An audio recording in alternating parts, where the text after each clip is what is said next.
Let's get you over to the 5 things our team thinks you should know about tonight. Number 1, at least 6 people have been killed after the U.S. hit another boat off the coast of Venezuela.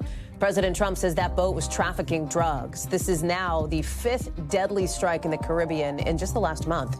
The White House says alleged drug traffickers must be met with military force. Number 2, you've seen video of that strike there. Number 2, tens of thousands of healthcare workers are striking in the West Coast, walking off the job for the next 5 days in this fight with Kaiser Permanente over pay. The strike has affected some 500 hospitals and clinics. Union leaders say Kaiser is refusing to get to a fair contract. We're out to Kaiser for comment, but haven't heard back. The company previously said hospitals will stay open during the strike. Number 3, D'Angelo, the Grammy-winning R&B pioneer, has died at the age of 51 after battling pancreatic cancer. Of course, behind the songs like Lady and Cruisin'. His family says he's leaving behind a legacy of extraordinarily moving music. His label calling him a peerless visionary who blended soul, funk, gospel, all with a kind of hip-hop sensibility. Number 4, Instagram is rolling out new restrictions for teenagers, taking some inspiration from movie ratings like PG-13. Teens now have these restricted settings automatically, like that's the auto setting. They can only interact with quote-unquote PG-13 type content at most, meaning they shouldn't see anything with strong language or inappropriate behavior when they're on Insta. Number 5, take a look. This dramatic helicopter rescue. A dog falling into a canyon in Arizona. The poor pup was hurt so badly he couldn't walk. A rescue team came in by chopper to save him. Look, they put him in a harness and then hoisted him out. Officials say he was able to be taken to the vet for treatment. Good thing. Also tonight, you've got OpenAI getting ready for a new kind of content range for ChatGPT, including, we've learned today, something called AI erotica. That's what they say. CEO Sam Altman putting this out, saying that because the company has finished up its work to try to better handle mental health issues on ChatGPT, they're now getting ready for its next, what he calls, principle. So our treat users like adults principle, as he puts it. He says the content is going to be available for verified adults later this year. It's happening as lawmakers are trying to tighten restrictions on these kinds of, chatbot companions that we've seen become more and more mainstream. Brian Chung is joining us now. It is an interesting move into the world of adult entertainment for OpenAI and for ChatGPT, because that really hasn't been the driving force behind this AI boom. Yeah, it hasn't. But let me just kind of explain the thinking behind what Sam Altman is announcing here, because it didn't come from nowhere. This is kind of related to the safety guardrails that OpenAI has been trying to put in place around its ChatGPT bot. There have been overall these kind of high-level concerns over emotional attachment to using tools like this. And in fact, that was the criticism for the most recent iteration of ChatGPT, ChatGPT 5, where they wanted to basically try to get around the issues of people becoming too attached, in some cases even committing suicide, which is a very serious issue, not necessarily with ChatGPT specifically, but with chatbots broadly. So they basically took the personality out of GPT-5. People criticized it, and now he's saying, all right, well, we've been figuring out a way to make sure that these are tools that can be more safely used, and now we feel comfortable bringing back the personality to OpenAI, and even going further later on this year, wanting to roll out this age gating, which will then allow people to then use this for erotica reasons. So I think that is kind of the backstory behind all of this. But again, as we've seen with applications of AI, very, very, very serious concerns over whether or not this would be used for, child pornography or other really types of just nasty uses of this AI. Again, these are all big concerns that, as you mentioned, those on Capitol Hill have expressed deep issues with. And it's all part of the new landscape as AI continues to evolve, continues to become closer and more a part of all of our lives, right? Yeah, well, certainly. I mean, look, when you talk about the uses of ChatGPT, you're often hearing of the way it's going to transform our work, the way it's going to transform the way that we research, the way that we educate ourselves, the way that kids are using it to enhance their schooling through their younger ages. So again, this is the more utilitarian aspects of it, but you do have these other entertainment-related aspects, and I think that's what Sam Altman is very much trying to lean into, understanding that this type of adult erotica is something that people might want to use these tools for. So again, what is the balance of this? What are the pros and cons? Is this really something that's transformational society, or something that's just to entertain people? And again, those all come with their risks as well. Child pornography as well as deep fakes. Yeah. We've explored these issues at length. This is a very, very serious issue that could come with these types of tools as well. Brian Chung, thank you very much. Appreciate that. Coming up, much more to get to, including what we're just learning about what looks like a tense standoff between federal agents and a crowd in Chicago. Look at that. We'll have more on that in a second. Plus, what else we're just learning about this explosive fire at a recycling plant in Virginia. At least one person trapped. We've got more next.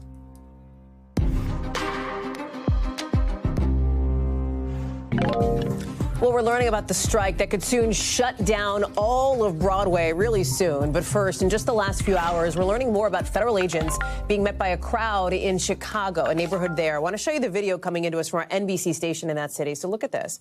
This apparently all happened after a car accident involving a federal vehicle. People are, you see, they're sort of chanting at federal agents. They're starting to throw objects. Watch this.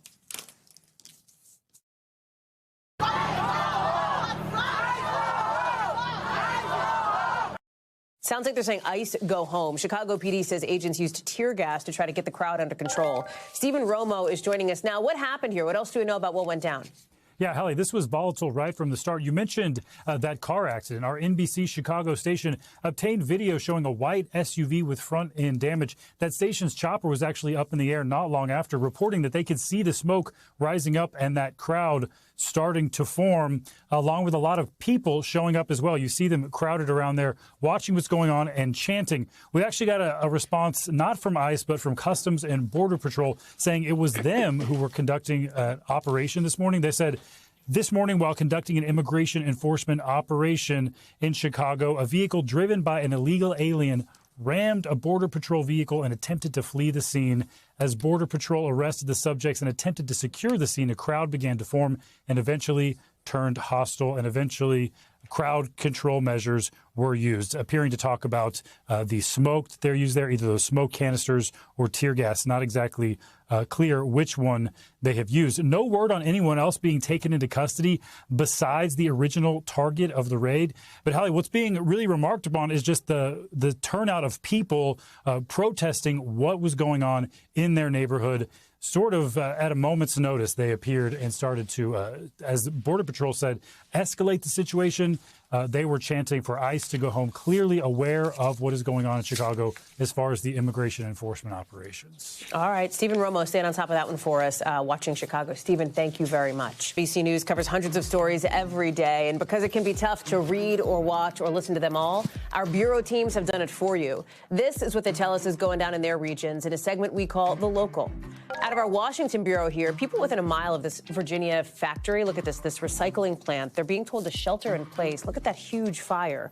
Crews are trying to put this thing out, but it's been super explosive. One person was trapped. They were on a crane and had to be rescued. One firefighter and at least 4 other people have been hurt. You can see the flames ripping through the building, the smoke billowing there. No word yet on the cause. Out of our Northeast bureau, folks are on watch because a lot of Broadway shows may go dark soon because Broadway musicians are voting to greenlight a strike. The union that reps them said they've been working to get a new contract with the Broadway League, but they don't have one yet. The union says the league wants to cut jobs, cut pay, cut health benefits. The league tells us they're committed to an agreement.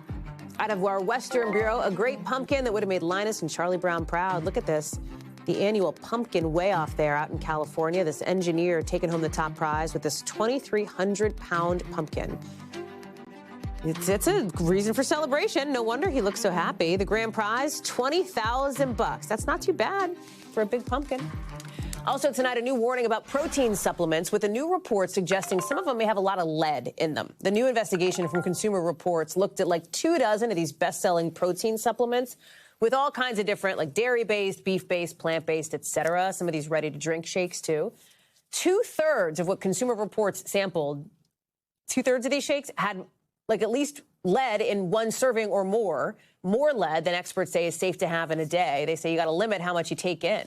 The FDA, remember, does not approve or review or test supplements. Protein powder is considered a supplement. There are no federal limits for how much heavy metal can be in them. Dr. Akshay Sal is joining us now. This is one of those things that's like the freak out meter starts to spike. Should people be freaking out when you read something like this, or is this just like a little bit of awareness goes a long way? Give us a gut check. It is absolutely a little bit of awareness goes a long way, Hallie. And I should add, I have a personal interest in this story, right? I have 3 tubs of this stuff sitting at my house. I'm sure you have some, and I'm sure many of our viewers have some as well. I mean, so what did they find here, really? And Hallie, how concerned should we be? So I think overall, these are worrisome findings. I don't want to sort of downplay that. This is concerning that there is, lead in the middle of a protein craze, right? We have protein in our Pop-Tarts, in our brownies, in our shakes, and it's sort of everywhere right now. And so any traces of lead is worrisome, Hallie. But, there is some good news here in that some of the brands that Consumer Reports tested actually had lower levels of lead than others. So there are some brands that are actually better than others. One of them, being Optimum, another one being Mass Gainer from Transport Labs. I have no financial ties to any of these companies, Hallie, I should just say. But these 3 brands in particular, they pointed out having lower levels of lead. And overall, generally speaking, Hallie, plant-based products tended to have higher levels of lead. It may have something to do with the manufacturing process. When you sort of grind up the peas and get it into a protein, it might actually absorb some of that lead. And you can see on your screen there, really, focusing on whole sources of lead as opposed to getting supplements. You talk about eggs or egg whites, lean meats like chicken or turkey, fish, low-fat dairy, and finally some of those plant-based sources. So, Dr. Akshay, though, is this one of these things? It does feel like this is putting a spotlight on the way that there is a lack of regulation on all supplements, not just, protein powder, but a lot of things that people take that are supposed to make them feel better, allegedly. Yeah, no, that's exactly right, and I think that's the ultimate take-home, really. So if you're buying supplements, whether it's protein powder, whether it's creatine to go along with it, any sort of vitamins that you're buying over the counter, just know that those aren't regulated by the FDA. Now, fortunately, there are third-party resources like Consumer Reports who do test some of these things. So if you are curious, you can find more information online, Hallie. And there are some other third-party manufacturing or third-party sort of verification labels that you can find on these products to look for any sort of contamination by heavy metals. But I think, the big takeaway, Hallie, for me is if you're taking a protein powder, especially if you're taking it daily, really ask yourself, do you need that, right? Most healthy people don't need a protein powder. For people trying to look like Stephen Romo, who we just saw on the screen there, they could use a little bit of extra protein, 90 to 125 grams, and a supplement can, of course, help you get there. Hallie? All right. Well, we'll make sure Stephen knows you're talking about him, Dr. Akshay. That's all I'm going to say. Thank you very much. Appreciate that. Good info. Good to know. Thanks. Still ahead, Jennifer Aniston sparking debate around adoption today. What she said about not adopting kids that's creating a lot of controversy. Next.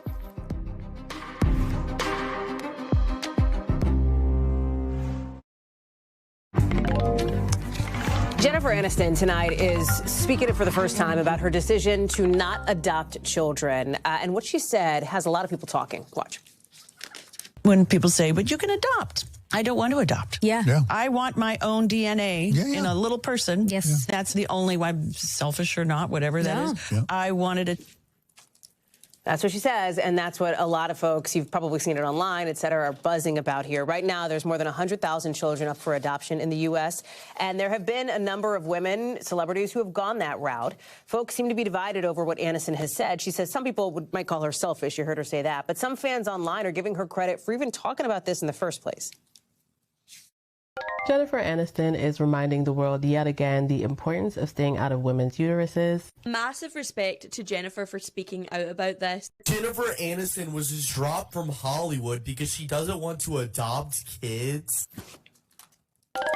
We're out to Aniston's team for comment, but we haven't heard back yet. Let's get to Chloe Malassa on this. Chloe, talk to us about this because, Jennifer Aniston is a huge megastar. And when she speaks, people listen.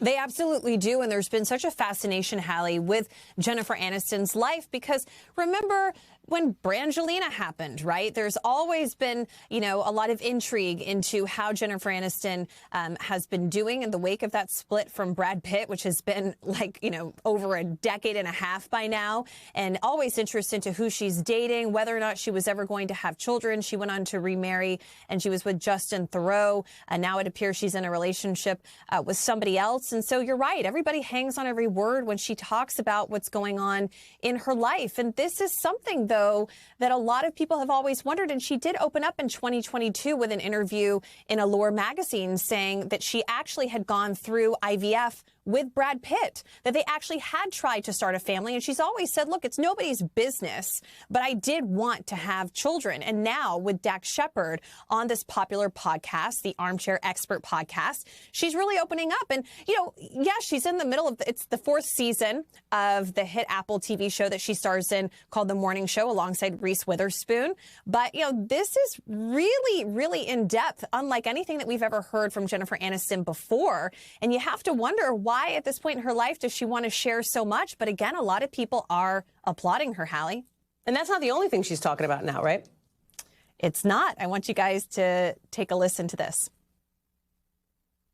It's a romanticizing, but once you are on the other side of it, because it's out of your control. Yeah. It just wasn't in the plan, whatever the plan was. Exactly. Well, especially in the moment when they say, that's it. So that is about IVF. And as somebody myself who went through pure hell trying to start my own family, and I went through IVF twice, it's really wonderful to have people like Jennifer Aniston who have a platform to talk about how difficult it can be to when you want to start your own family. And some people find it to be selfish that Jennifer Aniston has come out and said that she didn't want to adopt because she wanted children that had her own DNA. But she admits, Hallie, that she is being selfish in a way, but that's what she wanted. And to each their own. Everybody is going to have their family in their own way. I'll never forget when Nicole Kidman, she looked at me, and I was in the middle of going through IVF, and I was crying after an interview. At the time, I was at CNN, and this is not on camera, but I've shared this story before. And she is somebody that had gone through her own fertility struggle. She had adopted with Tom Cruise, you know, and she had had her whole journey to start a family. And she just looked at me and she said, if you want a family, you'll have a family. No matter how that happens, you will have a family in your own way that's right for you. And that always stuck with me. And, you know, it's important for these celebrities to speak out because everybody is going through their own private journey. Hallie. Chloe Malas, sharing some of yours. Thank you for doing that, Chloe. Appreciate you. Thanks for walking us through all that. And thanks, as always, for watching, too. That's a wrap for this hour, but we've got a lot more coverage picking up right now.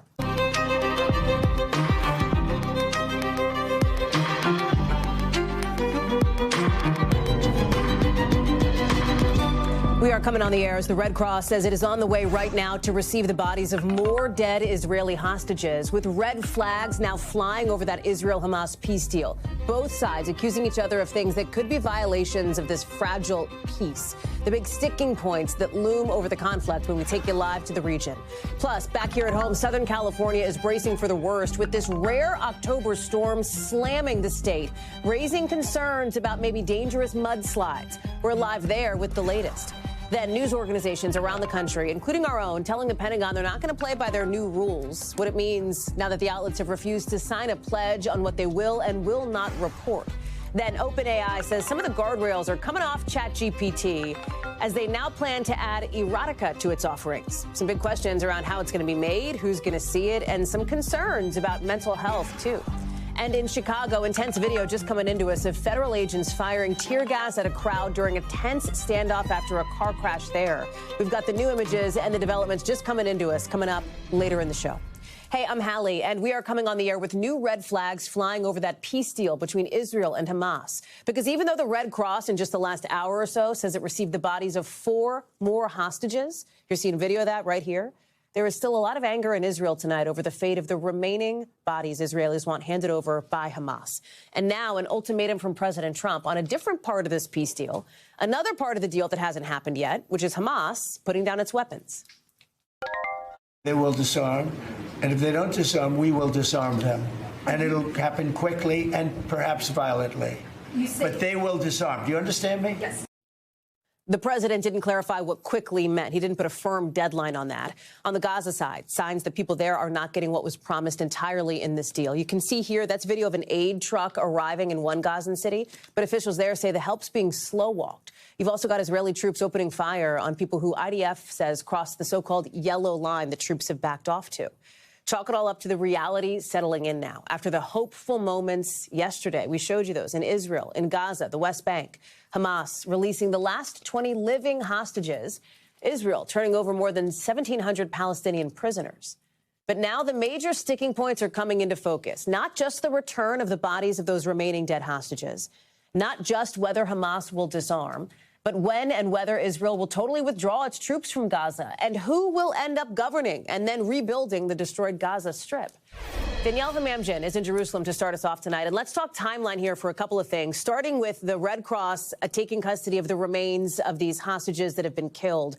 There are still, I think, roughly 20, correct, that Israel believes need to be handed over. Do we know when that's going to happen? That's right. And no, I don't. And nobody really does. In fact, in the past 30 minutes or so, the 4 more hostages, deceased hostages, their coffins have been transferred over to the IDF, and they're in Israel now as we speak, on their way to a forensic establishment for the formal identification. So we're now 20 out of the 28. And you did mention this, Hallie. There was quite a bit of anger yesterday, and you can understand why. The family members seeing others really reach that closure, and I think the public as well in Israel was expecting more than just 4 deceased hostages. There was not just an expectations, but of course concerns that Hamas would not be able to locate all 28 deceased hostages. 1, because of the level of destruction. 2, because some of the Hamas operatives who knew where the bodies were buried have themselves been killed. There's been talk about this international task force that would help staff, fund intelligence, provide intelligence to the Red Cross to help locate the remaining hostages, the deceased hostages, I should say. But the Red Cross today saying that this is going to be a massive challenge, that it could take days, weeks, and possibly some of those hostages may never be found, Hallie. There's also this piece of the aid that is badly needed in Gaza, the rebuilding there. Questions around whether that aid is being slow-walked, with reports incoming from Gaza that is, in fact, the case. And then these questions that the president has raised about, well, a statement that the president has said, and questions around that regarding the timing of any Hamas disarmament, Danielle. Talk us through where that stands. Yeah, first of all, on the aid trucks have yet to be permitted into Gaza at the expected and the anticipated rate. The UN has now received a letter by Israel saying that it is only going to allow half the trucks in, half of what was agreed on. So we're 300 instead of 600. And from tomorrow, due to the slow release of those hostages, there'll be no fuel, no gas allowed into Gaza. That's the immediate concern. Big picture here, when we're talking about the reconstruction of Gaza, the budget here is $70 billion over 10 years, $20 billion for the first 3 years. And all, you know, when you look at those aerials of Gaza, what you're looking at is 55 million tons of rubble. How they're going to be rebuilding this narrow strip of land is unclear, but in terms of a timeline, nobody really has an answer. What about some of the people who are now settling back or beginning to even think about starting to settle back into their lives in Gaza, in the West Bank, the prisoners released, and then also, obviously, the hostages who have now been reunited with their families on the Israeli side, too? Their lives have just begun to take this turn. Yeah. Yeah. What an emotional day yesterday all around in Tel Aviv, in the West Bank where I was, and in Gaza. And in Gaza, 1,718 detainees were released, mostly men who have never been charged or tried. They did not take part in the October 7th attack. Some of them were taken from their homes. Some of them were taken from the hospital during IDF raids. And one video specifically has gone absolutely viral today, and I want to show it to you. It shows Shadi Abu Siddo. This is a 35-year-old cameraman who got off the bus like so many, gaunt. Look at him. He was told his family and kids had been killed. And there he is in utter disbelief that they had survived. We reached him earlier today. We spoke to him by phone. He told us how he was tortured, how he said he was tortured in every possible way, that he was deprived of food, of sleep, that he was humiliated. And look at that reunion. We also spoke to an American Palestinian aid worker who's been in Gaza now for more than a year. She spoke with many of the former detainees. Take a listen to what she had to say. It wasn't just one person that shared the same story of torture, of being withheld food, of being forced to drink toilet water since the announcement of the ceasefire. It was every single person that we talked to that had these same same stories. And she also told us that some of them came back with fresh bullet wounds, fresh as in the last few weeks. But as, 1,700 people back in Gaza, the captives, at least the ones alive, back in Tel Aviv, back in Israel, 20 deceased hostages remaining in Gaza as we speak. Hallie. Danielle Hamamjian watching all of it for us tonight from Jerusalem. Danielle, thank you. In just the last hour, back here in Washington, President Trump, you watched it here live, giving the country's highest civilian honor to Charlie Kirk, the Presidential Medal of Freedom, on what would have been the conservative activist's 32nd birthday. You're seeing his widow, Erica Kirk, there. Kirk, of course, was assassinated last month, speaking on a college campus in Utah. The president praising him. Today we're here to honor and remember a fearless warrior for liberty, beloved leader who galvanized the next generation like nobody I've ever seen before. That's a reference, of course, to Turning Point USA, the organization Kirk founded that his wife, Erica, you see her there at that Arizona memorial service, she now leads, calling today, in her words, not just a ceremony, but a commissioning, a call to action for young conservative voters now moving forward. Let me bring in Monica Alba, who is posted up at the White House for us. And Monica, it's worth noting that Charlie Kirk was not just a political ally of President Trump's. He was in many ways a personal friend to many of the people who had gathered today for that ceremony at the highest levels of government at the White House. Yeah, and it was so fascinating, Hallie, because we did see the vice president, we saw cabinet officials, but we also saw some people within the MAGA movement who don't always get along, who sometimes have differing viewpoints, but for whom they said they wanted to be there because Charlie brought them together. I'm talking about people who are on Fox News currently and in the past, people like Tucker Carlson, Bill O'Reilly, Hannity. We saw even Megyn Kelly make an appearance there. Now, again, these are people who certainly are in the conservative movement, but didn't always approach every issue the same. But they said they wanted to be here to represent and to also thank Charlie Kirk for what he did for the MAGA movement overall, and that he was somebody who could be a sort of Switzerland who would bring different factions together to represent Republicans. But of course, we had some very emotional testimony from Charlie Kirk's widow, Erica Kirk, who did talk about what she hopes his legacy will be for some of the young people watching. Listen. Everything that Charlie built, you guys are the legacy holders of that. You are living proof that his mission did not die with him. It lives through you. And Charlie always said the next generation will decide whether freedom endures. And because of you, I know that freedom will endure. And we know that after Charlie Kirk's assassination, there was a spike in requests for new Turning Point chapters at all kinds of schools all over the country. And they're saying that that kind of enthusiasm will be translated into a movement that this White House is also saying that they will be working alongside with and capitalizing on. Hallie. And we saw Kirk's wife, Erica, deliver those remarks from the microphone at the Rose Garden there, talking about, in very emotional terms, this being her late husband's 32nd birthday, the message from their children. She is now at the helm of Turning Point USA and is poised to potentially have a role politically and personally in the party and in the movement moving forward. Yeah, she has certainly stepped into his footsteps from a leadership perspective. She is also the CEO, and she's somebody who potentially could really be helpful in trying to get some younger conservative women on board. Because if you look at the latest polling, certainly when you come and look at Gen Z in particular, when it comes to men, they are pretty supportive. There's a 53% to 47% divide.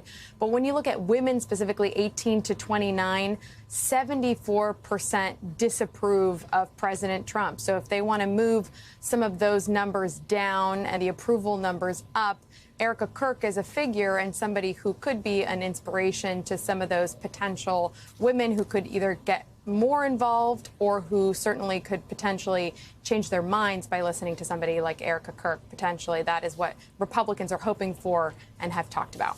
Hallie. Monica Alba live for us on the North Lawn. Mon, thank you. Also tonight, we're getting new video just in of the arson attack on the Pennsylvania governor's mansion after the suspect pleaded guilty. Now looking at a sentence of 25 to 50. Show you this video. Take a look here. Watch the left side of your screen. You see that figure, that dark figure? That's the arsonist on the left. Look at that huge sort of ball of flames that explodes. He then walks over after hurling a Molotov cocktail into the house. He walks over to another window. You see him kind of banging it. You see him right there in the middle, smashing the window. And then we're going to show you. So he eventually gets inside. He beats the window, gets in. And here's an angle from inside the house in the dining room. This is chilling. He uses another Molotov cocktail to set tablecloths on fire. Remember, the governor, his family, they were all home, asleep. They were home sleeping when all of this was happening. Here's Governor Shapiro today. I think it's important that in this time of rising political violence that none of us grow numb to it or accept this as the normal course of doing business for elected officials. Remember, this is just one of a string of incidents of political violence just this year. We just talked about Charlie Kirk, obviously. There's obviously the Pennsylvania Governor Mansion arson, and then the deadly shooting, the murder of the Minnesota state lawmaker Melissa Hortman and her husband. Let's get to Tom Winter, who's joining us now for more. This is one of the political violence cases that we followed so closely last year. It was a state case, and state prosecutors were aided in part by the confession of Cody Balmer, the person who pleaded guilty today to dozens of counts in association with this arson attack on the governor's mansion in Pennsylvania. And Governor Josh Shapiro and his family, his wife and his kids were home at the time of this attack. It alarmed everybody. He's going to be sentenced to 25 to 50 years. He's not going to be eligible for parole until he's 63 years old. It was the details of this attack that really caught everybody's attention at the time as well, as far as what this individual said and told police that they intended to do in that guilty plea today. The governor talking about how this brings accountability and also his satisfaction with the plea agreement. Hallie. I think we need real accountability for acts of political violence. And today is real accountability for the violence that came here to Pennsylvania. This is a just outcome, and I want you to know that our family fully supported the plea that he negotiated. So, Hallie, some of the details that came out today included the video. Now, normally prosecutors would put this on during trial. If they go to a guilty plea like we saw today, it's sometimes evidence that we don't get to see. But fortunately, prosecutors putting this out and showing how the fire initially started. And then this moment when he gets to one of the two doors that he could have gone into and actually gotten to the part of the residence where the Shapiros were, where they were sleeping at the time. He said if he confronted Governor Josh Shapiro, he had a hammer and they wanted to conduct an attack and beat him with that hammer. That's very reminiscent of the Pelosi attack that we saw. And it really underscores the details here of what we're seeing with political violence. This is somebody who found whatever means were available to them, were able to get to the governor's mansion. There's a security review underway as far as how this individual could have gotten in the house and was inside that mansion as long as they were. But the challenge here for law enforcement is that these attacks are coming anywhere and any time. And there was no gun here. There's no illegal gun sale to try to go back and look at. There's nothing here where this person was on law enforcement's radar previously. So it really raises questions as far as what policing can do, and it's something we've been focused on. It's very difficult for them right now to try to figure out who's out there that could conduct one of these attacks. It's a real challenge. Obviously, the results here in a conviction, a sentence, and the fact that the Shapiros were unharmed is good news, but we've seen too often, as you led the show with, obviously, the Medal of Honor posthumously for Charlie Kirk has led to some terrible outcomes as well. Hallie? Tom Winter, thank you very much. In the West now, Southern California is on high alert, bracing for the possibility of dangerous mudslides because of a rare October storm slamming the southern part of the state. Millions of people are under flood alerts. They're under flash flood watches. Look at some of the video there from Altadena to North Hollywood down to Long Beach. Here in North Hollywood, cars are driving through wet streets. People living in places scorched by fires in Orange County have now been told to evacuate.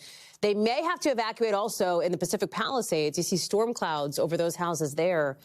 What's left, rather, is some of the neighborhoods burned by those devastating fires in January. That's the big concern here. The storm in the northern part of the state is bringing the first snow of the season to Northern California and Nevada. This is the Sierra Nevadas here. Let me bring in Morgan Chesky, who's in California for us. And just to put a finer point on it, Morgan, the concern, right, is you've got these burned out, these areas of land that have been burned. We've seen this before in California. Now you have a ton of rain unexpectedly coming down in October. That is where you're getting this real mudslide worry with people on alert there, right? Yeah, Hallie, that's right. And that threat for mudslides will remain for at least the next 24 hours or so as this rain continues. But the good news is that the worst of the storm appears to have passed, at least for now, here in the Southern California area. We have some new numbers into the newsroom, and we have 3 inches of rain falling about an hour north of where we are. Here in the Los Angeles metro area, anywhere from around 1 inch to 2.5 inches is what's fallen since it began late last night. As a precaution, Hallie, there were deputies going door to door in the Palisades and in Mandeville Canyon late last night trying to get people out. They did have mandatory evacuations because that mudslide risk was so high and that neighborhood's proximity to that burn scar was concerning. The good news to report right now, no reports of any significant mudslides, although we have seen some water runoff in and around the L.A. metro that's resulted in some accidents that authorities had to deal with here as this rain has passed through. You're seeing just one of those accidents right there. So people crossing their fingers, hoping that this is the worst of the rain. It has been some time since we've seen this much make its way through here, Hallie, and that is why, as of right now, there's a little cautious optimism here. Hallie. Morgan Chesky live for us there in Southern California, watching it all. Morgan, thank you. Got to get to some breaking news just coming into us now. And an apparent mystery growing in Kansas, semi-solved. That's because police say they found a woman who they thought had been abducted on camera. We're going to show you that video, but we've got to warn you, it is hard to watch.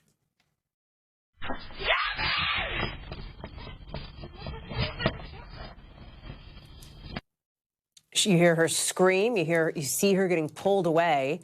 Up until about, 8 minutes ago, literally, we didn't know who either of those people were. Police didn't know who either of those people were. Now, literally in the last couple of minutes, police in Wichita say they think this was a case of domestic violence between the woman and the man. They say they know who she is, that she is now safe, that she now does not appear to be hurt. But the whole thing had sparked so much concern in the area about how she seemed to have been taken overnight Sunday. Police are now stressing, as they did earlier, that this appears to have been isolated. There's not some broader danger to the public, but a significant update there on a story that a lot of folks had been watching. We're going to stay on top of this. We'll keep you posted if and when we hear any other updates as well.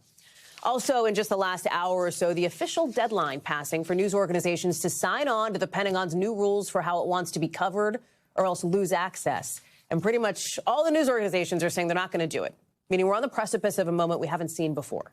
That's because the Pentagon wants outlets to sign on to a pledge that says they won't report anything that the Pentagon hasn't explicitly signed off on, even if that reporting's not classified.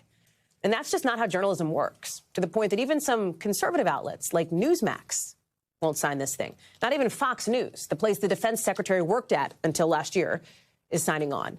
With Secretary Pete Hegseth now defending the pledge. He said today in the White House that he was proud of the policy, but you see these media outlets pushing back. We should note that you see NBC on that list. The other broadcast networks all came out with a joint statement today saying in part that this policy is without precedent and threatens core journalistic protections, adding, "We will continue to cover the military as each of our organizations has done for many decades, upholding the principles of a free and independent press." Let's get to John Allen here, because, John, we are in the phrase uncharted territory, my God, overused, but that is truly where this is. This is precedent setting to a degree that we haven't seen. Explain why this matters sort of broadly here, because you heard Secretary Hegseth say today, this is just like what they do at the White House. We don't want people roaming the halls. Can't roam the halls of the White House either, but it is certainly not the same as what White House, for example, press organizations, media outlets sign on to. Yeah, this is very different than anything we've seen before. The press has been at the Pentagon since at least the Eisenhower administration. TV cameras, TV stations have been able to broadcast there, at least partially, since the 1970s. What the Defense Department is saying is that they don't want anything reported that they haven't signed off on. And not only that, but the reporters can't ask questions about unclassified information if the defense secretary and his lieutenants have not signed off on it. If we saw this in another country, you'd be bordering on, a state-run defense news service, effectively. And so it doesn't surprise me that all these news organizations have said, we don't need to have credentials to cover the military. And by the way, the military benefits from having the press in there, from having the credentials in the Pentagon, from having reporters embedded with the troops. It benefits in a lot of ways, including being able to shape the narrative of the stories that it wants to, and also for the men and women in uniform having their stories told to Americans. The only so far as we know, one of the outlets that has said they would go along with this is on the conservative end of the spectrum, and that is OAN. But other than that, very broadly, you are seeing this kind of united front. And it was interesting to also hear the president be asked about this today, sitting, 3 people down from his defense secretary, essentially, and giving backup to Secretary Hegseth on this, too. Well, he gave backup to the secretary, but he also deferred to him. He said, I could speak for Secretary Hegseth, but I'm going to let him speak for himself, because I think the president understands that this is a policy that might not go over so well. We'll have to see what happens. That deadline passed at 5 p.m. today. So what happens tomorrow? So in theory, all of these reporters who didn't sign would give their credentials back to the Pentagon and not be able to sit in the Pentagon and do work. And then they would go ahead and continue to cover the military from outside the Pentagon, which in my experience as a reporter, when you get kicked out of a building, it actually makes it a little bit easier to report on that building without being kind of co-opted by the narratives from inside. So we'll see how that goes. But in theory, they give back their credentials and they're no longer allowed inside the building. We will see if that happens. Do we have any sense of how this is being received inside the building from more rank-and-file type military members? Or I don't want to put you on the spot. I don't know if we know that yet. Yeah, I don't think we know it yet. And I think part of that is that the folks in the military are pretty smart and circumspect and want to see how this plays out before they start talking about it. We'll see. John Allen, I think, ably explaining why this goes beyond simply a matter of displaying a badge, which so many people in national security settings have to do here in Washington anyway. It goes well beyond that. John, appreciate you. Thanks, Hallie. Thank you. Civil rights attorneys today say legal action is not off the table as they accuse Florida police of using excessive force against their client, a black woman, after a violent encounter outside of school. All of it captured on camera. We'll show you that body cam video here. You see how it started. The officer approached Erica McGriff. She's there in the floral dress. She's picking up her daughter from school. Now, according to Jacksonville's sheriff, the officer stopped McGriff because she parked her car at an intersection and left it running while she got out. He asked her for her license. McGriff says she wasn't the one driving. Moments later, the officer grabs McGriff's arm, you see that, and starts walking her to a police car. That's when things start to escalate. We're going to show you parts of what happens next, but with a warning here, it's tough to watch. Take me to my car, please. I will. You don't have to curse me. I will. Let me go. Please go. You embarrassing my baby. I'm not pulling away from you. You got me up. Eventually, the two appear to start fighting. And bystander video shows the moment that they start swinging at each other. We've frozen the video here. Police say at one point McGriff bit the officer. Police say she left a marking, and you can see it, they say, in this portion of the body cam video right here. The officer eventually gets McGriff on the ground as she's screaming for help. Again, we want to warn you, tough to watch. He's choking me! I can't breathe! Please! Please, somebody! The sheriff, in a news conference days ago, defended what the officer did, warning that if somebody violently resists his officers, they will be arrested. McGriff is now facing multiple felony charges. Jesse Kirsch is following this story for us. Hallie, this physical altercation between a police officer and a parent outside of her 9-year-old daughter's school started with what appears to have been a dispute over parking. If the woman was able to be parked where she was, if she had even parked this vehicle. That is what they're disputing in the body camera video that was released by police. And as you just laid out, this devolved into something violent between these two individuals. And depending on who you ask about this, the sheriff or Ben Crump, the notable attorney who was representing this woman, Erica McGriff, depending on which one of those two individuals you ask about this, they will tell you we are looking at different things. From the law enforcement perspective, they are saying that this was an unprovoked attack by this woman on the police officer. Further, the Jacksonville, Florida sheriff says that this officer's conduct has already been reviewed and that the officer was following the law. But if you ask Ben Crump, the attorney for Erica McGriff, he will tell you that this is excessive force, brutality on the part of that police officer. We also today, for the first time, heard from McGriff herself publicly. Here is what she said about that day. Everything that happened, that was just like uncalled for, and it's not fair. Regardless of who you feel is in the right here, this is the state of affairs right now. The officer, according to the sheriff, did not violate the law. That is the perspective of the sheriff's office. Also, the sheriff says that Erica McGriff is facing multiple felony charges as a result of her conduct. So that is how that is playing out at this time. In separate but connected charges, we have two other individuals who have been charged with violating Florida's HALO law. That is a new law that took effect this year. And according to the sheriff, there were 2 individuals who were at this scene who came within 25 feet of that police officer and were harassing that police officer and did not comply with a verbal warning to get beyond that 25-foot radius. And so those 2 individuals have been charged with violating that law. That is a law that has also faced some scrutiny as well. But that is the state of affairs in Jacksonville, Florida tonight. Of course, Hallie, this video getting a lot of attention. We'll be keeping an eye on this moving forward. Jesse Kirsch, thank you very much. A lot more to get to here on the show, including Instagram's new plans to bring kind of PG-13 ratings to the social media app, plus the dramatic chopper rescue of a dog saved after falling into a deep canyon. We'll show that to you next.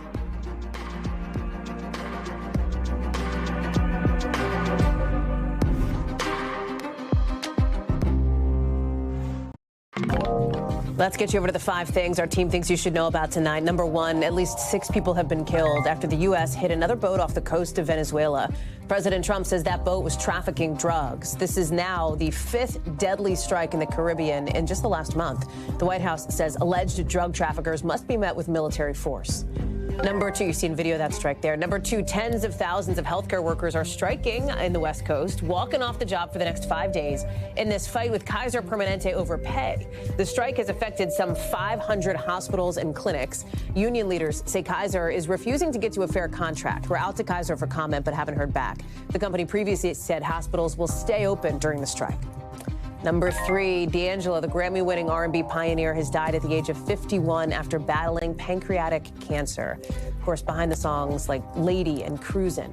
His family says he's leaving behind a legacy of extraordinarily moving music. His label calling him a peerless visionary who blended soul, funk, gospel, all with a kind of hip-hop sensibility. Number 4, Instagram is rolling out new restrictions for teenagers, taking some inspiration from movie ratings like PG-13.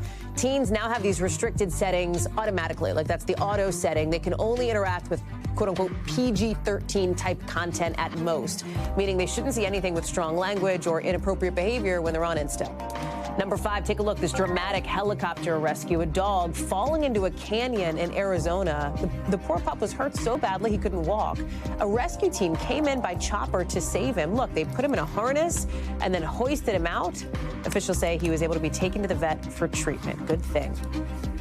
Also tonight, you've got OpenAI getting ready for a new kind of content range for ChatGPT, including, we've learned today, something called AI erotica. That's what they say. CEO Sam Altman putting this out, saying that because the company has finished up its work to try to better handle mental health issues on ChatGPT, they're now getting ready for its next, what he calls, principle. So our treat users like adults principle, as he puts it. He says the content is going to be available for verified adults later this year. It's happening as lawmakers are trying to tighten restrictions on these kinds of, chatbot companions that we've seen become more and more mainstream. Brian Chung is joining us now. It is an interesting move into the world of adult entertainment for OpenAI and for ChatGPT, because that really hasn't been the driving force behind this AI boom. Yeah, it hasn't. But let me just kind of explain the thinking behind what Sam Altman is announcing here, because it didn't come from nowhere. This is kind of related to the safety guardrails that OpenAI has been trying to put in place around its ChatGPT bot. There have been overall these kind of high-level concerns over emotional attachment to using tools like this. And in fact, that was the criticism for the most recent iteration of ChatGPT, ChatGPT 5, where they wanted to basically try to get around the issues of people becoming too attached, in some cases even committing suicide, which is a very serious issue, not necessarily with ChatGPT specifically, but with chatbots broadly. So they basically took the personality out of GPT-5. People criticized it, and now he's saying, all right, well, we've been figuring out a way to make sure that these are tools that can be more safely used, and now we feel comfortable bringing back the personality to OpenAI, and even going further later on this year, wanting to roll out this age gating, which will then allow people to then use this for erotica reasons. So I think that is kind of the backstory behind all of this. But again, as we've seen with applications of AI, very, very, very serious concerns over whether or not this would be used for, child pornography or other really types of just nasty uses of this AI. Again, these are all big concerns that, as you mentioned, those on Capitol Hill have expressed deep issues with. And it's all part of the new landscape as AI continues to evolve, continues to become closer and more a part of all of our lives, right?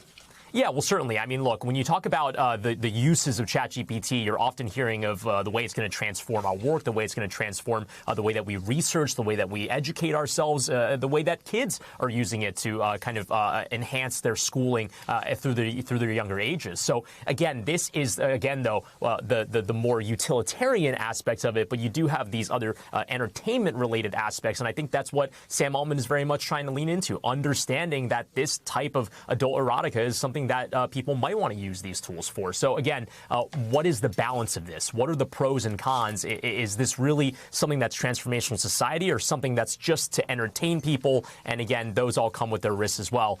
Child pornography as well as deep fakes. Yeah. We've explored these issues at length. This is a very, very serious issue that could come with these types of tools as well. Brian Chung, thank you very much. Appreciate that. Coming up, much more to get to, including what we're just learning about what looks like a tense standoff between federal agents and a crowd in Chicago. Look at that. We'll have more on that in a second. Plus, what else we're just learning about this explosive fire at a recycling plant in Virginia. At least one person trapped. We've got more next.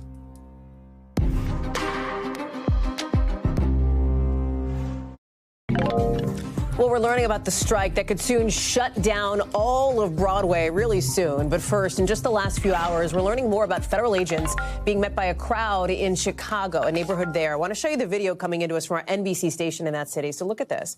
This apparently all happened after a car accident involving a federal vehicle. People are, you see, they're sort of chanting at federal agents. They're starting to throw objects. Watch this.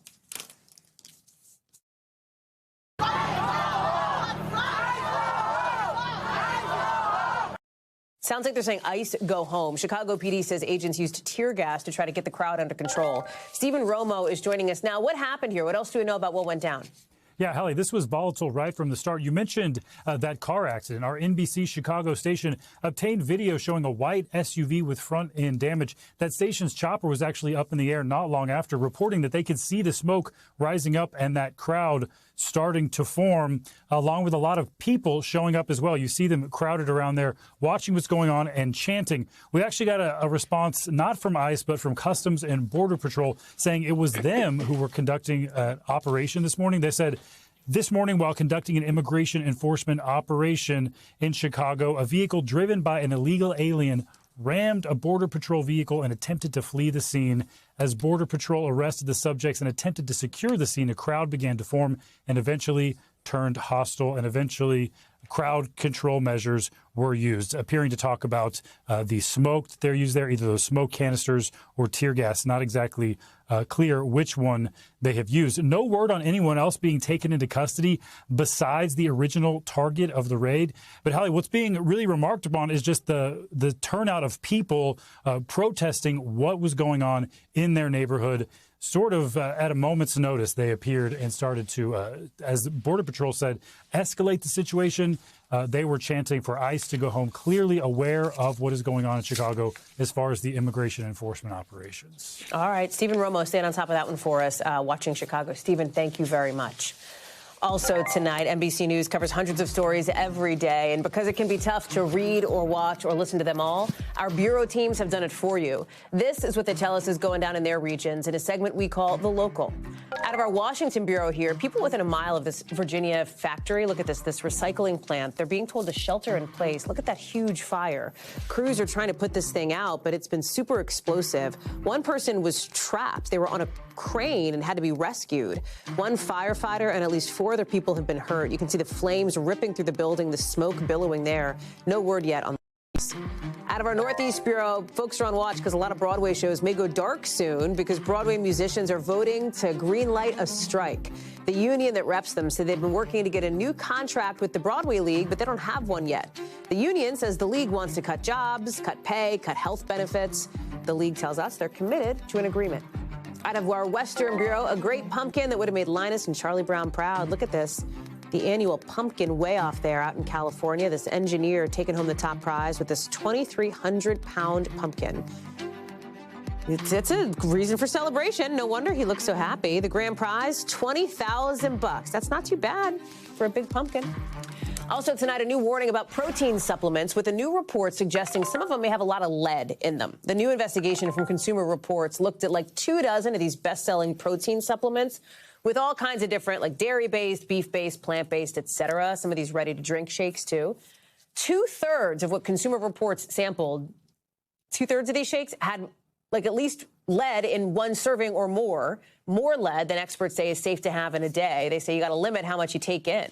The FDA, remember, does not approve or review or test supplements. Protein powder is considered a supplement. There are no federal limits for how much heavy metal can be in them. Dr. Akshay Sayal is joining us now. This is one of those things that's like the freak out meter starts to spike. Should people be freaking out when you read something like this, or is this just like a little bit of awareness goes a long way? Give us a gut check. It is absolutely a little bit of awareness goes a long way, Hallie. And I should add, I have a personal interest in this story, right? I have 3 tubs of this stuff sitting at my house. I'm sure you have some, and I'm sure many of our viewers have some as well. I mean, so what did they find here, really? And Hallie, how concerned should we be?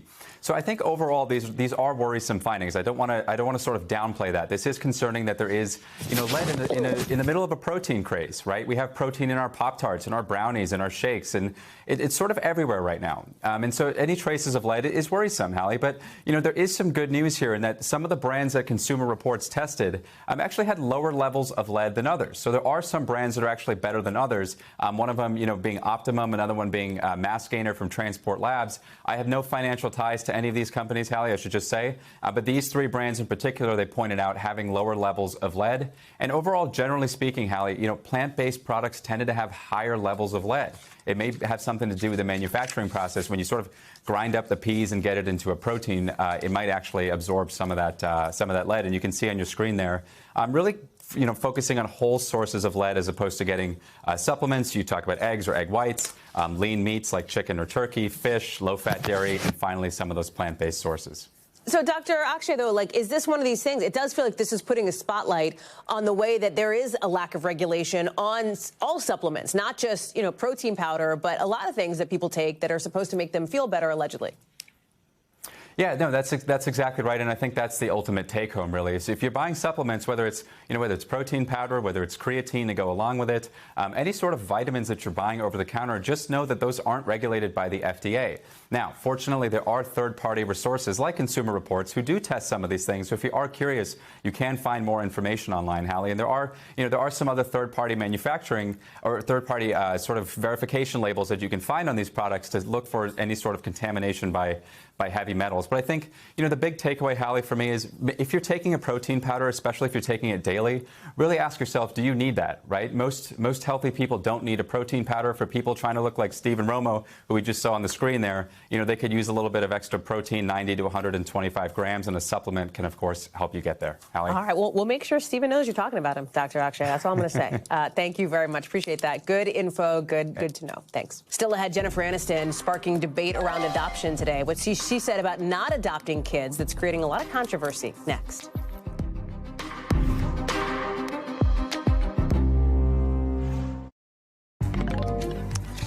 Jennifer Aniston tonight is speaking for the first time about her decision to not adopt children. And what she said has a lot of people talking. Watch. When people say, but you can adopt. I don't want to adopt. Yeah. I want my own DNA in a little person. Yes. Yeah. That's the only way, selfish or not, whatever that is. Yeah. I wanted it.